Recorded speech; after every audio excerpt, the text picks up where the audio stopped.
paso a explicar las acciones que al respecto ha tomado el Ministerio frente a las preguntas formuladas por el representante Chacón, por usted y por el doctor Carlos Ardila. La primera está referida a las cifras reales de pie de fuerza en los departamentos. Esa es una cifra que el Ministerio la puede construir con algún grado de precisión, no de imprecisión, de precisión. Pero hay que entender que la manera como está dividido el ejército no corresponde a las divisiones geográficas. Entonces, por ejemplo, yo tengo aquí un mapa donde tengo a la Fuerza de Tarea Omega, que está en el sur del país hacia el oriente. Esa Fuerza de Tarea Omega tiene jurisdicción sobre el Guaviare, tiene jurisdicción sobre el Caquetá, tiene jurisdicción sobre el Meta, sobre parte de esos departamentos, pero no la tiene en su totalidad sobre el departamento, y comparte con el departamento del Caquetá, lo comparte con la sexta división y en el caso del Meta con la cuarta división. Y así nos pasa con muchísimos departamentos. Por ejemplo, la Fuerza Naval de Occidente toma sobre la geografía colombiana, partiendo de los límites de Panamá, con un borde llegando hasta los límites del departamento de Nariño. Entonces de allí toma parte del departamento del Cauca, parte del departamento del Valle del Cauca y parte del departamento del Chocó. Otra parte del departamento del Chocó hace parte de la séptima división. Entonces, entregar esa información es posible, no es una información precisa por la movilidad de las tropas dentro de la jurisdicción, pero nosotros podríamos hacer unas estimaciones muy ajustadas a la realidad, diciendo, en el departamento del Huila nosotros calculamos que podemos tener 15.000 hombres, por decir una cifra. Nosotros lo tenemos claro dentro de esta división geográfica, yo he tratado de mirarlo, y hay otras que son los comandos de operaciones conjuntas. Entonces nosotros tenemos 8 divisiones que se reparten en el país, fuerzas de tarea especiales, fuerzas de tarea conjunta y 3 FUDRAs, FUDRA 1, FUDRA 2, FUDRA 3, una de ellas precisamente el norte de Santander. Entonces esa es una dificultad que nosotros tenemos y que nos diría que tenemos algún grado de dificultad para entregar la información. Nosotros estamos en condiciones de entregar la división geopolítica que tienen las fuerzas y, eso sí, un número preciso de cuántos miembros tiene cada uno. Pero tengo que advertir que al haber movilidad de la fuerza pública, cuando yo entregue un dato, es una foto un día específico y no una foto del mes, porque puedo estar moviendo, en el caso de la segunda división, puedo estar moviendo, por ejemplo, hacia el departamento del Cesar, donde en algunas ciudades tiene jurisdicción. Nosotros hemos evaluado mucho sobre eventualmente cambiar esa división geográfica, pero hemos considerado tratar de ajustarla más a la división geográfica, pero con las fuerzas de tarea conjunta, con las fuerzas especiales y con las fuerzas de despliegue rápido nos generaría un conflicto, y creemos que como está funcionando bien, sin que diga que no se puede mejorar. De esa manera, pues yo daría una respuesta en ese sentido. Luego se me pregunta, presidente, con todo respeto, quisiera saber con cuánto tiempo cuento para poder medir qué tanto me alargo. Este punto era especialmente complejo porque a pesar de que radicamos una respuesta en ese sentido, esto hacía parte de una adición. Quisiera saber cuánto tiempo, los demás ya son más cortos. No se preocupe, no se preocupe. continúe sin ningún inconveniente. Muy bien. Así las cosas, me preguntan luego sobre la estrategia de seguridad que el gobierno nacional ha pensado más allá del aumento del pie de fuerza. En primer lugar, nosotros construimos la política de defensa y seguridad. Ella tiene unos lineamientos bien importantes, que es, entre otras, preservar la integralidad del territorio, la soberanía y la independencia. Y en este documento se establecen todos los objetivos estratégicos que además están desarrollados en una política propia de la fuerza pública que se llama Colombia Bicentenario, que es la política, la política Bicentenario. Colombia Bicentenario corresponde a la Policía Nacional. Y en ella se enmarcan todas las acciones que nosotros queremos hacer de aquí al año 2022 y de esa manera responder a las necesidades de la población en materia de defensa y seguridad nacional.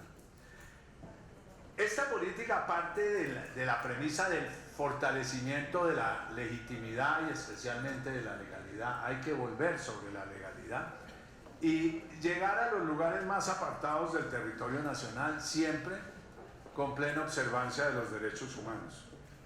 Entonces hay una acción unificada del Estado, en el sentido de que no es solo necesaria la presencia de la fuerza pública, sino también es fundamental llegar con todas las entidades asistenciales. Cuando uno llega a algunos territorios que tienen una complejidad, hay que llegar con las instituciones que tienen carácter asistencial. Cito a título de ejemplo el Departamento de la Prosperidad Social, el Instituto Colombiano de Bienestar Familiar para la Protección de Niños, el SENA en términos de capacitación y otros tantos que como tal existen. De ahí que en la prórroga de la Ley 418, si mi memoria no me falla, es hoy en día la Ley 1941, aprobada por este Congreso en la legislatura pasada, se incluyeron las zonas especiales de intervención integral. Ese concepto de integralidad está referido hacia ellos. Eso es lo que hemos denominado nosotros zonas futuro, y hoy en día hay unos presupuestos importantes. Hemos comenzado a hacer un piloto interesante en el departamento de Nariño, cerca a Tumaco, en lo que llaman el Triángulo de Telembí, y con unas inversiones cuantiosas tanto de fuerza pública como de entidades asistenciales. Luego me preguntan sobre cómo ha venido creciendo los cultivos ilícitos. Yo sobre ello entrego un cuadro muy detallado y me dicen que especialmente con énfasis en norte de Santander. Yo tengo que, en ese aspecto, representante Chacón, dar un panorama que en mi sentir es un panorama, la verdad, no el más apropiado, porque en el año 2009 nosotros teníamos 2.713 y en el año 2018 teníamos 33.598 hectáreas. Es decir, el salto es absolutamente impresionante, para citar ese departamento específicamente, con unos incrementos sustanciales a partir del año 2011, porque cerramos en el año 2010 con 1.889 hectáreas, menos de las 2.000, y seguimos simultáneamente en los años, y voy dando las cifras: 3.490, 4.515, 6.345, 6.944, 11.527, es decir, de un año a otro se doblaron. Y al siguiente volvió y se dobló nuevamente, de 11.527 a 24.831, 2017 a 28.244 y 2018 cerramos con 33.598. Nosotros terminamos el año pasado con la medición CIMSI, que es la que es oficial para el gobierno, sin que dejemos de tener en cuenta la que presenta la Oficina de Drogas de la Casa Blanca. Nosotros el año 2017 cerramos, según CINCI de Naciones Unidas, que es Sistema de Medición de Cultivos Ilícitos, más o menos lo que traduce la sigla, cerramos con 171.495 y cerramos el año con 169.018. Es decir, tuvimos un descenso de 2.000 hectáreas entre un año y el otro. ¿Qué es lo relevante de las 2.000 hectáreas? Lo relevante de las 2.000 hectáreas es que nosotros logramos detener el crecimiento y encontrar un punto de inflexión que no se había encontrado. Y eso era una angustia permanente porque nos va colocando en una situación compleja frente al ámbito internacional. En lo corrido de este año, para darles un ejemplo, nosotros tenemos una meta de 80.000. En un informe que yo tengo al 26 de septiembre, hemos cumplido con el 77.9, que eso quiere decir que hemos erradicado un total de 62.347.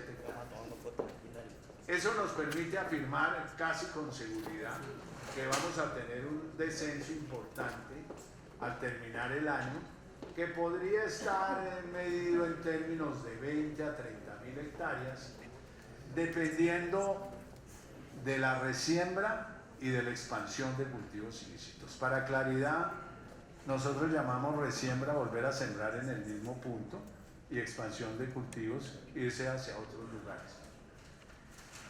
Eso es lo que yo le diría sobre ese punto. Sobre las hectáreas que se han erradicado dentro del PENICE en los últimos años, esa información la maneja la oficina del doctor Emilio José Archila. Nosotros le dimos con oficio del 3 de septiembre traslado y con un nuevo oficio del 10 nuevamente le dimos traslado para que él respondiera, y él ha debido responder aquí en la comisión segunda.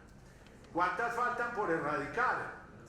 Pues faltan por erradicar, hagamos un cálculo, 169.000 menos 62.000 más lo que haya podido haber de resiembra y expansión de cultivos.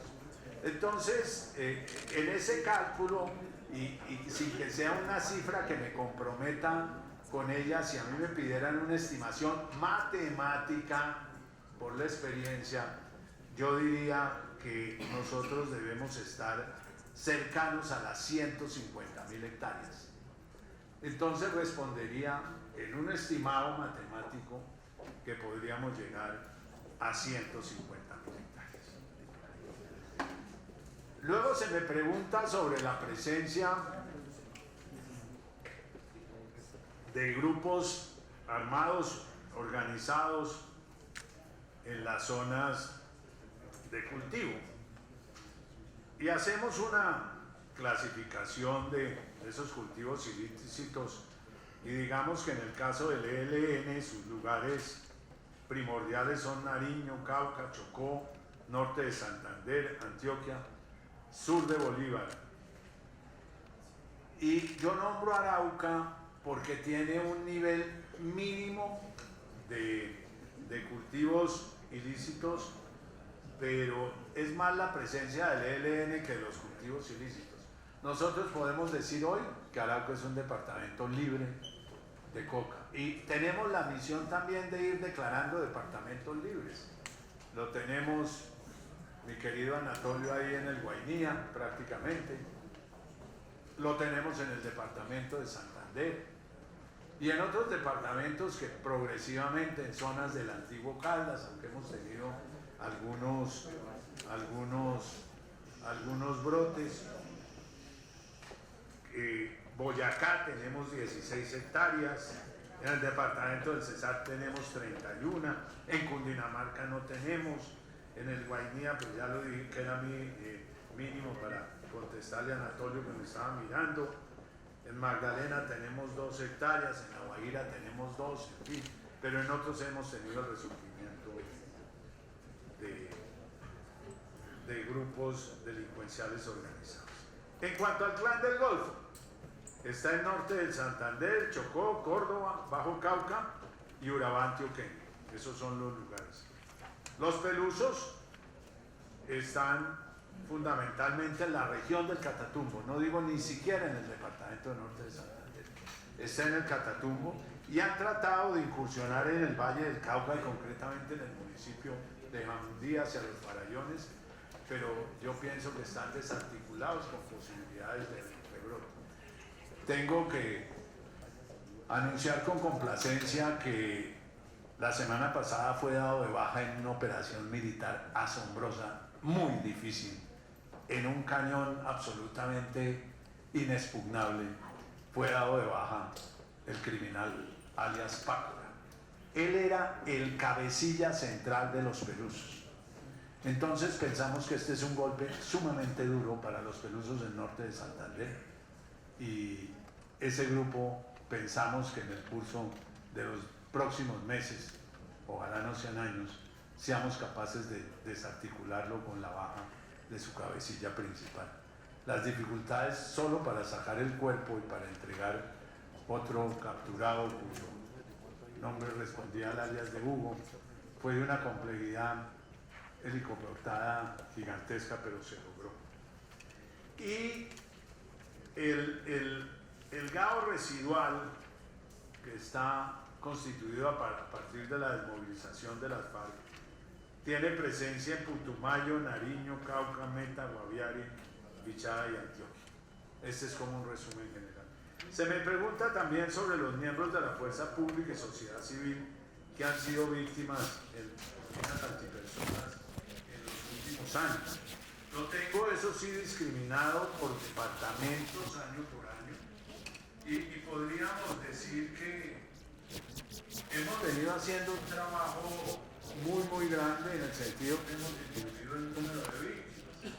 Doy la cifra más alta, que fue en el año 2008, donde fallecieron 194 personas, mientras en lo corrido del año 2019 van 26, este año ya se está acabando, pero si miramos el año inmediatamente anterior fueron 18, o sea que en ese sentido tenemos una reducción absolutamente gigantesca, casi de una octava parte.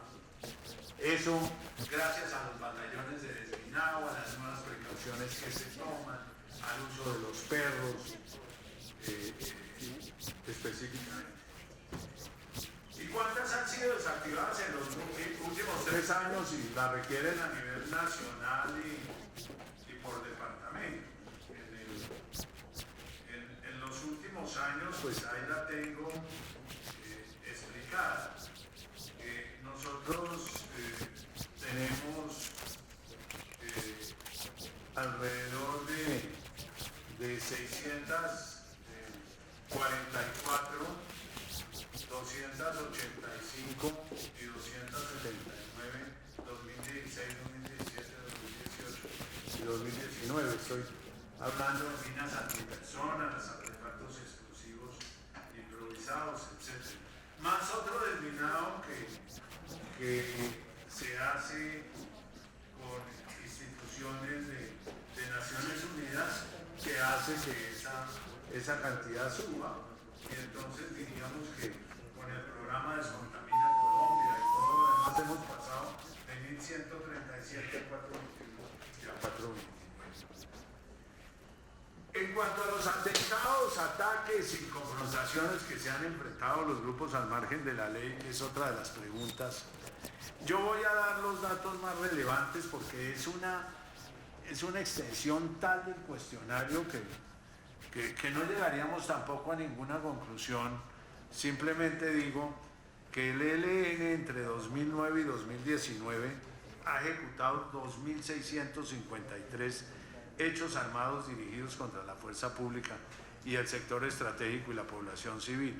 Y luego tengo las discriminaciones año por año, hasta llegar al final, que podría decir que en 2018 ejecutó 381 acciones armadas, en 2019 ha ejecutado 283, primordialmente han aumentado contra la fuerza pública ha pasado de 118 a 127 y ha disminuido en otras contra la población civil. Los departamentos pues, han sido fundamentalmente Arauca, Norte de Santander, Nariño, Antioquia, Bolívar, etc. Las FARC, en 2009 778 acciones y digamos que termina su accionar en 2015 con 307 acciones. Luego viene el GAO residual, en 2017 ejecutó 497, ha ejecutado en el total 2017, 18 y 19. En el 2017 64, en 2018 223 y en lo corrido de este año 219. Y así podríamos seguir uno por uno. Peluso 197 en ese periodo, para no discriminar. Ahora me preguntan sobre los integrantes de los GAOs. Sobre los integrantes de los GAOs yo tengo una información que es la siguiente para que se tenga en cuenta. El ELN contaría con 2.780 hombres en armas y 2.622 en las redes de apoyo. El GAO residual con 2.636 hombres en armas y 1.762 de las redes de apoyo. Y el GAO Los Pelusos cuenta con 225 integrantes armados y 216.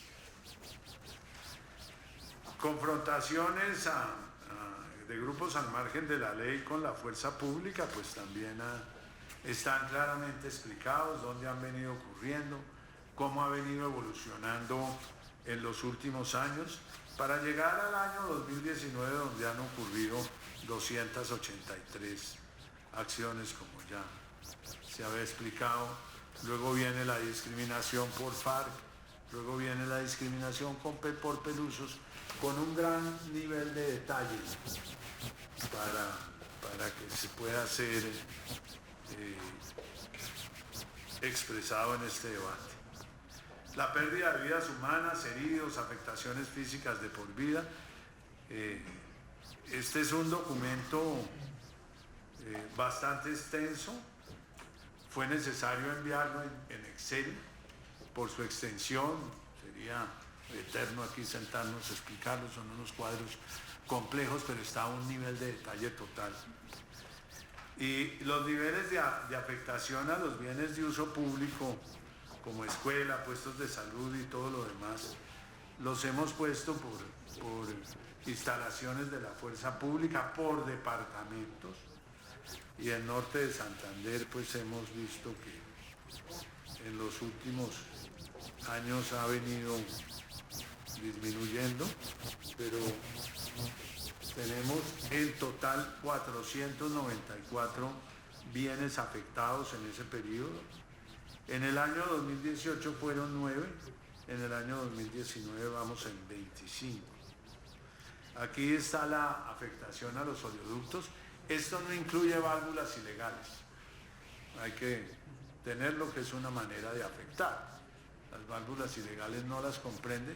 Nosotros tenemos las grandes voladuras de los oleoductos, especialmente el Caño Limón Coveñas, entre el kilómetro 0 y el kilómetro 79.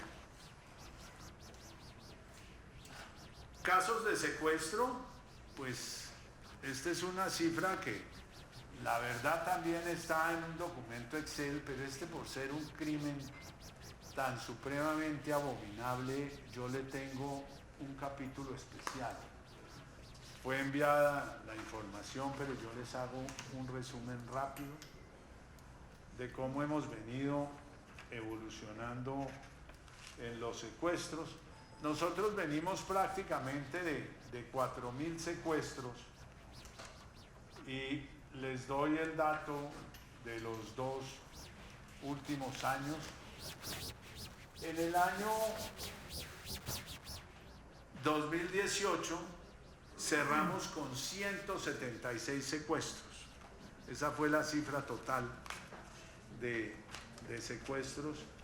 Y en el presente año, al último corte, llevábamos 68 secuestros. ¿Cuál es el departamento más afectado? De lejos, norte de Santander. Es el más afectado por los secuestros, seguido por Antioquia, Valle, Cundinamarca, Arauca, etc. Hemos reducido los secuestros en una cifra, a decir verdad, bien representativa. Al año pasado, a corte 26 de septiembre, iban 133 secuestros. Este año vamos en 68. Eso representa una disminución del 49%. Nosotros teníamos un compromiso de en los 4 años tratar de acercarnos a una cifra alrededor de los 100 secuestros. Yo tengo la firme aspiración de cumplirle este año, lo cual sería un profundo éxito por lo abominable que es este crimen. Y continúo explicando los datos sobre exportaciones ilegales. Pues estimar las exportaciones ilegales es complejo. Uno simplemente hace unas estimaciones sobre productividad de la hoja de coca, número de hectáreas sembradas, y eso lo vuelve clorhidrato de cocaína, con todos unos expertos que son personas que están en condiciones de hacer esos cálculos. Pero yo diría que según diferentes estimaciones, entre otras la de la Casa Blanca, habla de que para el año 2019 la capacidad de producción está muy alrededor de las 950 toneladas. Nosotros a la fecha tenemos decomisadas 327.555 kilos, con un incremento en los decomisos, en las incautaciones del 4% sobre los valores del año pasado, lo cual nos deja satisfecho. Estamos acabando de consolidar unos datos, más que unos datos para explicación de esta honorable Comisión Constitucional.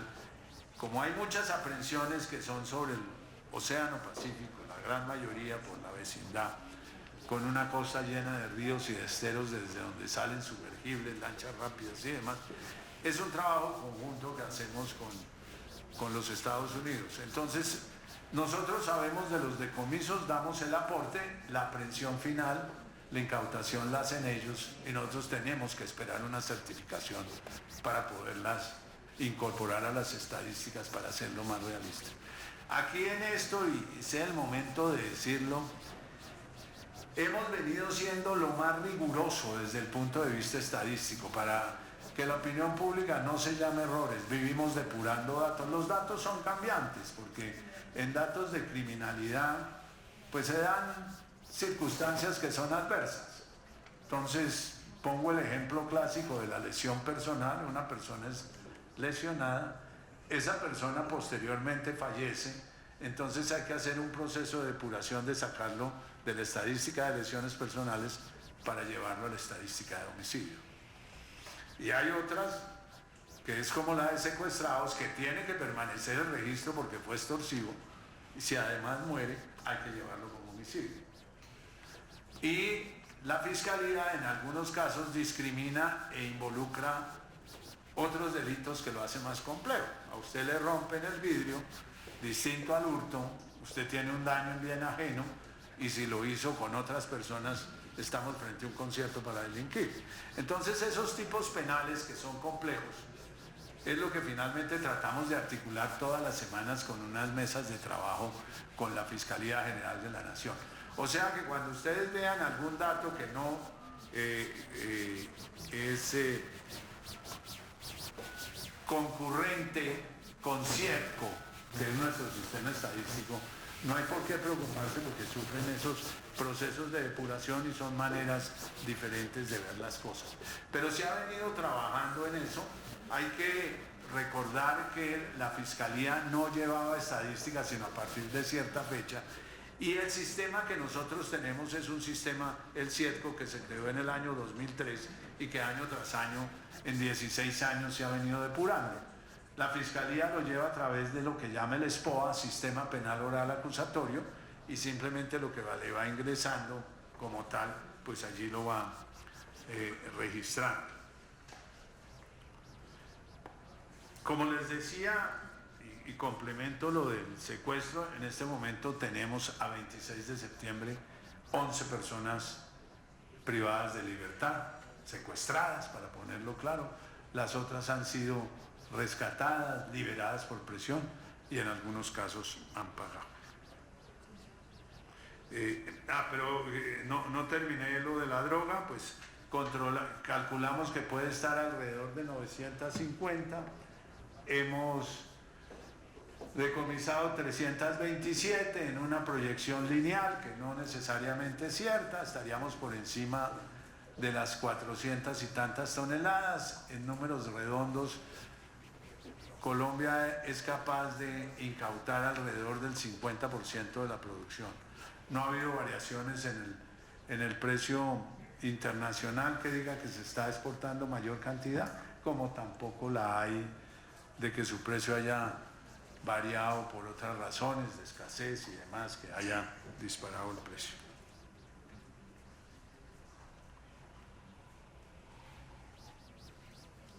Se me pregunta también sobre las rutas identificadas de narcotráfico en cada departamento.